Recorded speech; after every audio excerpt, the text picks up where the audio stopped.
Hi, I'm Mitch Gallagher. Welcome to GearFest 2018. We're in the studio with a very special guest. This is Neal Pogue. Hello. Great to have you here. Oh, thank you, man. Thanks for taking time to come over and visit with us for a bit. Thank you, man. Yeah, you're doing some fun stuff here this weekend, aren't you?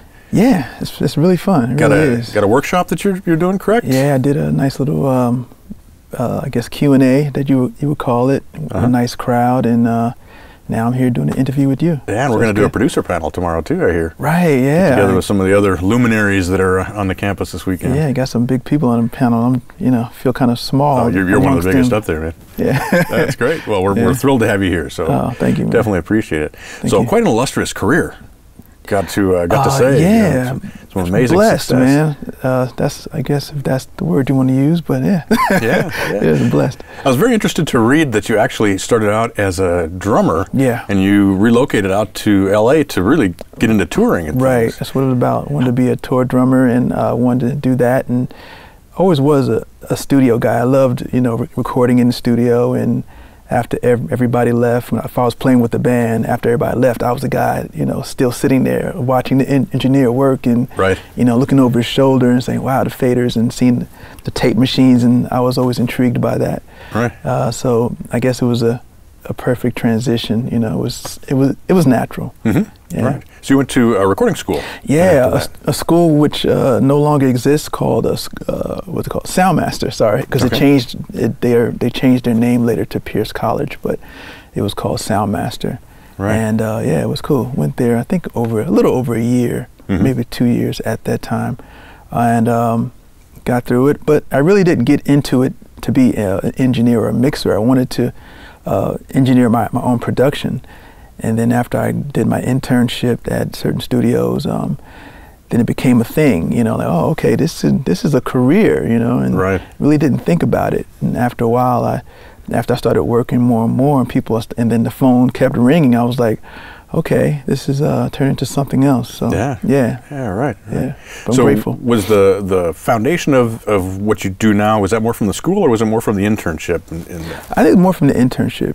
School, they give you, I don't like to bash schools, but they have this, you learn certain things, but when you get out, that's when you're really learning things, So coming up under certain engineers and mixers and seeing what they do and kind of incorporating their styles, and so I'm like a gumbo of all these people that I worked under, taking little things from here and there and creating my own thing. Sure. You kind of learn the processes and learn what works. Just the fundamentals. So did you get immediately into mixing, or were you doing more tracking initially, or how did you kind of break into that? Tracking at first, but not for too long, because I was more interested in the mixing side of it. After I really got into it, I was like, oh, and mixing is what I really want to do. But yeah, I engineered a lot. It was good to get that training, the engineering of live bands and a little bit of orchestra work and something like that. So, but my thing was really getting into the mixing side of it and kind of painting that picture. Right. Yeah. Right. The first mixes that you worked on were Jeff Lorber, is that correct? Yeah, Jeff Lorber. He was doing a remix on this German artist that I can't remember right now, but he called me up because the owner of Larrabee said, hey, why don't you use Neal? And he said, okay. So he called me up, and I was like, really? He's like, yeah. Kevin Mills, which was the owner at that time of Larrabee, he said, use Neal. Kevin saw something in me that I didn't see myself, so I owe him a lot. And it worked out. Jeff loved the mix, and then I guess he passed on the word to other people, and the phone started ringing. And yeah. Right. So how long were you in the LA area working out there before you made the move out to Atlanta? I was in LA for about 6 years, from '84 to 1990. And at that time in LA, as I think back, I was thinking that it was congested in LA at that time. But right now, it's everybody's getting into mixing and in engineering, and but back then it felt congested. So once I got that call to go work with Bobby Brown out in Atlanta, I was like, yeah, it's time to move away from LA and see what's going on down in Atlanta and take that leap and see if it'll work out. And I thought it was only going to work out for maybe a little bit under a year while working on his second album, but I ended up loving it and stayed, and started working with LA and with their record label out there, and then started working with groups like Outkast and Usher and Tony Braxton and TLC, of course, and Goody Mob, and yeah, so it worked out. Right. So did you make the connection with the label first, and that's how you started working with those artists, or were you working with those artists and it kind of expanded? It was more of a label thing first, because I already knew L.A. Reid from working in L.A. right before he moved to there, and I think he moved there right before 90. I think he might have moved out there maybe 89 or something like that, or early 1990. And I knew that they were there, but I didn't know what to expect. I was thinking about Atlanta, what's out there, you know what I mean? And I remember going back a little further, I remember Cameo had moved there early, back in the early days, and I was like, why are they moving out to Atlanta? And I really didn't do my research, but I always was like, why are they moving to Atlanta of all places? Right. But I got my answer once I was there. It's a beautiful city, and a lot was going on there musically, so.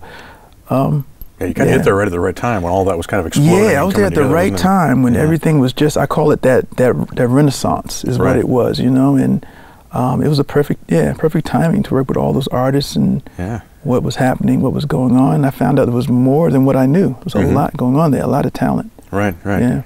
And I don't mean to diminish. I mean, obviously, it's a timing thing to show up there, but you got to be prepared. You got to be ready to step into that seat. Yeah, had to be ready. Exactly. I was a little nervous, you know, knowing that LN Face was down there, and and I knew I wanted to eventually work with them too. So, but yeah, you had to be ready. So you got to be careful what you ask for. Yeah, definitely. Right. So obviously, some tremendous success came out of working with those. Waterfalls with TLC is what, 11 times platinum, something like that. Yeah, it's crazy. Yeah, tell us a little bit about those mixes and how that all worked. Waterfalls, that was a song that we really didn't know where it was going. We knew it was different because the subject matter was, at that time, AIDS was kind of in the early stages, back then. Of course, it was the early 90s, but it was still talking about that whole thing about AIDS and other things and other social things. Didn't know where it was going to go. We knew we had something special, but didn't know quite. But when it blew up, we're like, oh, okay. So people were ready for those types of subject matters, you know what I mean? And but working on that song, it was a joy. It really was, because working with the musicians and working with Organized Noise, which was, they're like my brothers, Right. So I'm like the silent member. Yeah, so it was good. Yeah, that's awesome. Yeah. And also Outkast as well. You right, Outkast has some real good success with Outkast, and right, and of course since then on and on and on, it's kind of escalated from there. Right. Sometimes I got to think back, because it was so many years ago now. You think back and go, wow, you think it was yesterday, but it was many years ago. Right. Yeah. So I was interested to read some things about the way that you approach what you do. If I understand it correctly, you typically build your mix with vocal up first. No, the drums first. The drums first, okay. Yeah, drums. Since being a drummer, I want to feel the groove first. Okay. So it's all about the drums and bass what am I first. reading then? No, I think you might have read that. I don't know how people start with vocals first, but yeah, I always start with the groove first and build it up from there. Yeah. Right. So then how do you build from there? You lay down the foundation of the drums, and then where does it go from there? Yeah, as far as mixing, I want to hear what the groove feels like first. I want to know what the drums, because drums are the most important thing when it comes to music, because you want to feel that rhythm. You want to feel what's going on with the kick and the snare and the backbeat. And of course, the bass helps that whole groove and is a big part of the groove, and then you want to feel the guitar and the keys and how the colors. So I guess with me, I like to feel colors. Everything, like with me, like drums are black and bass is blue and keys are green and strings are light blue, like horns are brown, background vocals are purple, lead vocals, when it comes to male, is red, women are of course pink. So I think of music in color terms, Interesting. And then how does that impact how you approach things? How do you blend those colors? It's hard to explain. It's just it's all feel. It's what it is. It's hard to explain how you feel music. It just is. How to build something and where you go with it and where you end up. It's I always call mixing a spiritual thing. It's all feel. It's all gut. You don't know. You can't second guess yourself. It's all. It's a reactive thing. Do you often have a demo that you've received of or not a demo, but a rough mix? Demo, yeah, rough mix of it. Yeah, and it's nowadays it's all about the rough mix first. Back in the day, we really didn't have those big. Now they're more like mixes now, really. But back in the day, they were more like rough, really rough mixes. And of course, you hear that and you go, okay, I know where to take it. But nowadays, artists want to give you the blueprint of how exactly they want to sound, which is cool. Right. But yeah, so I call them they're glorified mixes now. Right. Really. So do you start from that, or do you take everything back down to zero and build it back up in your own vision? Yeah, well, I want to hear where the artist is going with it first, and then it's like, okay, let me start from there and then build it from there and take it to a whole nother level is how I see it. Right. Do you often have the artists directly involved while you're mixing, or do they come in at the end? Or how no, does that I like to work by myself for a good maybe 6 hours, 7 hours, and then once I'm at a point where I need them to come listen and make notes. But nowadays, the artist is not there, the producers don't show up. You're kind of in your own zone. You kind of phone it in. You know, you kind of you email it and they email you back, or you call them and you talk. But back in the day, we would all be there. It was like a social event and have fun. Nowadays, it's such a lonely world of working in your own room, you know. Right. Yeah, but now I think people are getting back to the studio again. Yeah. It's people are actually booking time in studios again and really getting back there. I think now we're all tired of being at home. It's real sterile, you know what I mean. At first, it was a great convenience to be at home, but now it's like, let me go back into the studio, which is great. Now studios are making money again. People are actually building studios. And I think it's a great time. Right. It's interesting. I talk to some mixers and they prefer to not have the artist really even there. They'd rather just work on their own. That's strange for me. I like to have the artist and the producer there. Well, not the artist per se, but more of the producer. If the artist shows up, that's even better. But having the producer there, we're working as a team, you know, trying to get to where they're going, I think it's a beautiful thing. Right. I think it's a team effort. You know, it's not about me, it's not about them, it's all of us. Do you feel that as a mixer you have a distinctive sound, or are you trying to optimize for a particular project, or how does your approach work for that? I don't think I have a sound. People say I do. I don't know what it is, because I really want to approach it from that song.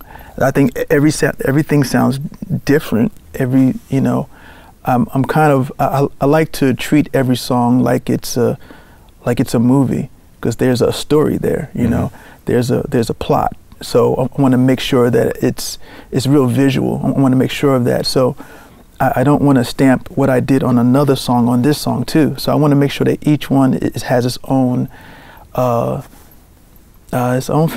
how I see it. Right. One of the things that many mixers struggle with, and that we get a lot of questions about here, is managing bottom end and getting the bass right so it translates from system to system. How do you approach that? Especially nowadays, when you have a lot of bass lines with an 808, and a lot of people approach me and say, how do you balance out your 808 with the bass? And I always say that something has to take a back seat. You can't have them both right in your face. So I guess depending on the song, how you're going to balance it out, because sometimes the 808 takes a back seat, sometimes it takes a front seat. So you just got to know about frequencies. Sure. It takes time.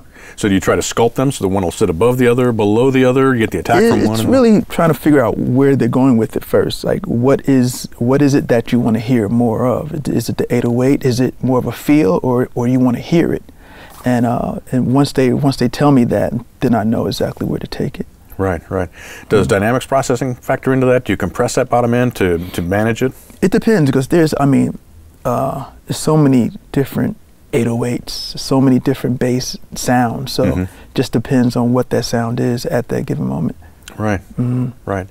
And what is your approach to the two bus? Do you tend to do a lot of your own processing there? Do you leave that for the mastering engineer to do? How do you approach that? No, I like to approach it how I want to hear. A lot of people like to take it off before they send it out. I don't. No, how I mix it is how I send it off to mastering. So I'll put stuff on the two bus definitely. Do you start with it on the two bus before you mix, or do you add it in as you go? Before, no, never before. It's during, you know, and then sometimes after. It just depends on the actual song. Right. And tell us a little bit about how you sculpt the soundscape to fit everything around, because obviously you want that big bottom end, but you've also got to get that vocal to speak, and there's all the other things that are going on around there. How do you sculpt all of that? Well, each vocal's different, each song is different, each drum sound is different. Everything on each song, you have so many different sounds, different ways that you can do it. So there is no, I don't have an answer for that really. It's hard to answer that particularly because I could if I had the song in front of me, or you know, I could explain it, but you just never know. You know, as soon as they give you that song, you just then you know. But to have an answer right now, it's really hard to answer that. Right, right. Yeah. Are you working mainly in the box, or are you working with consoles these days? A happy balance of both, but mostly I'm in the box. But I try to get inside the studio because that's where I come from. Right. That studio life, you know. Sure. Yeah, I love studio first, but you know, because of budgets, you have to do in the box. Right. Yeah. Right. And obviously, you're doing some producing as well. Yeah, yeah. Actually, did I read correctly that your heart's kind of more on the producing side than the mixing side? Yeah, I would call myself a producing mixer because that's where I come from first. So I guess I approach mixing on a production more of like a producer than as just a mixer, if that makes sense. Sure. You know what I mean? Sure.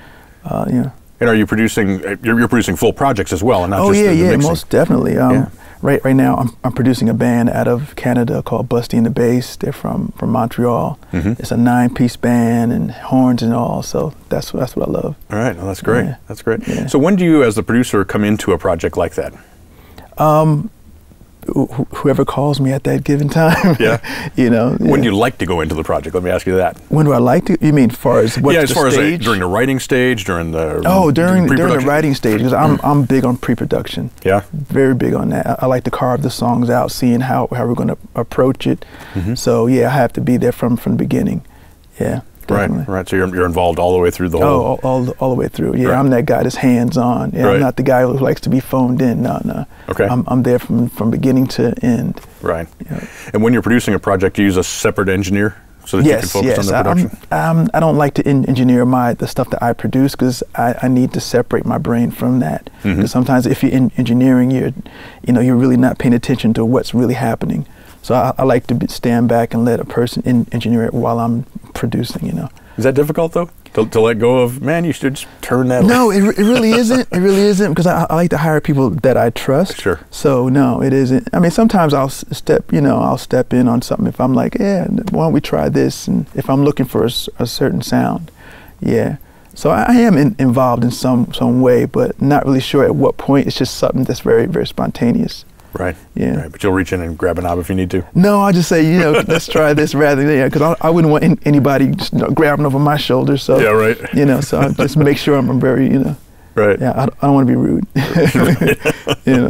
Right. So tell us a little bit about how you manage a session as a producer. How do you get a great performance out of an artist?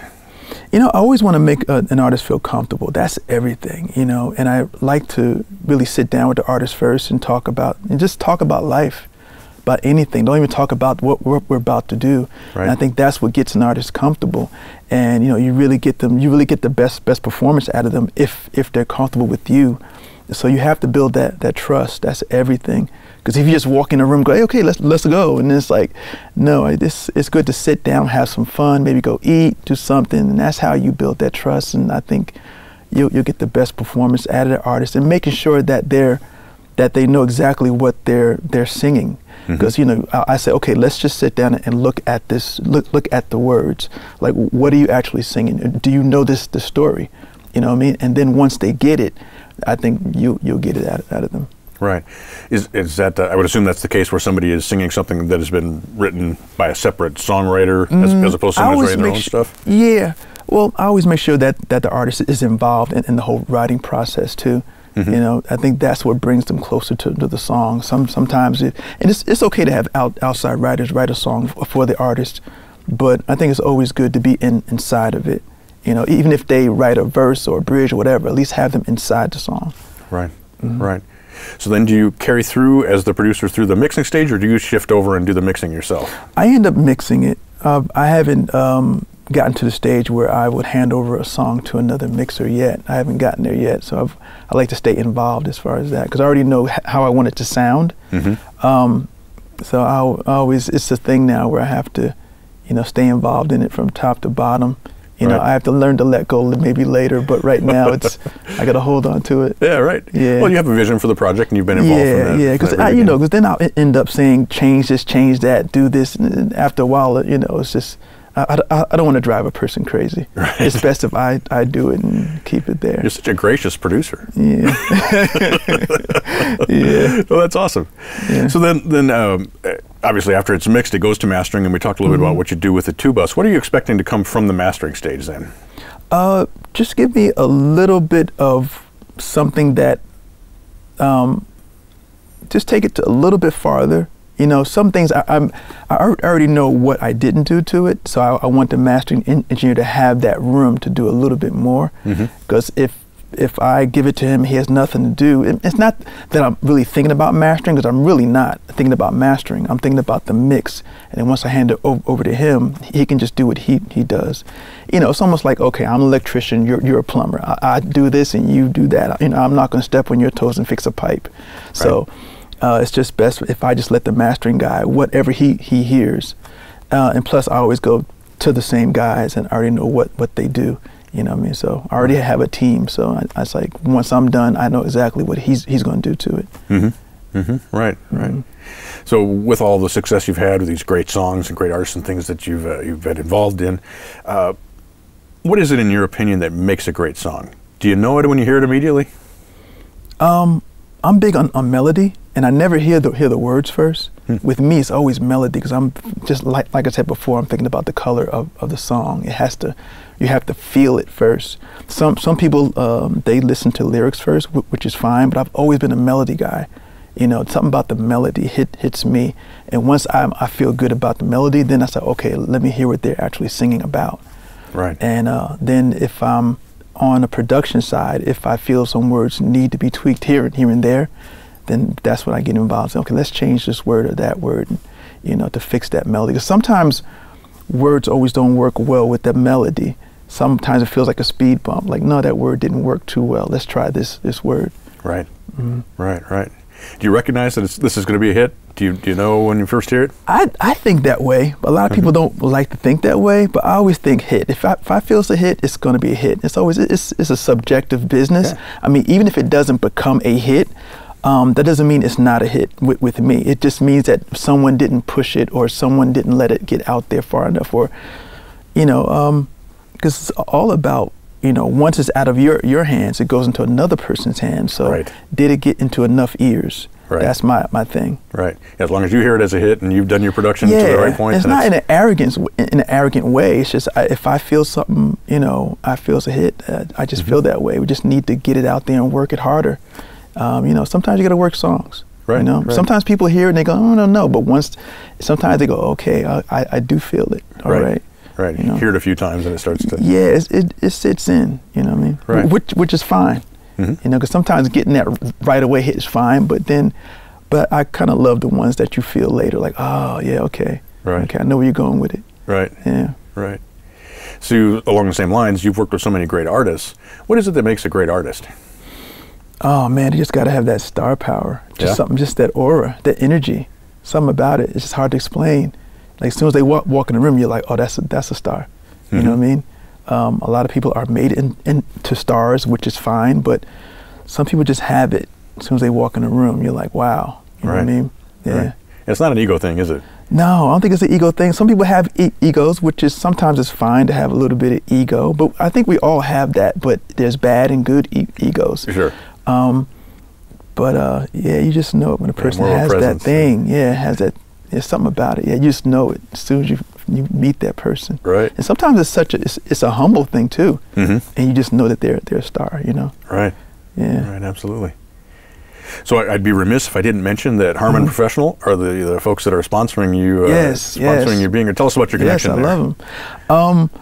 A good friend of mine, Damian Curry, who works at the Harmon headquarters, turned me on to them, and because I'm an AKG fan. I've always been an AKG fan, but never was a big JBL fan, and so so he called me up and asked me if I'd be interested in listening to the 705s and 708s, and I was like, yeah, check it out.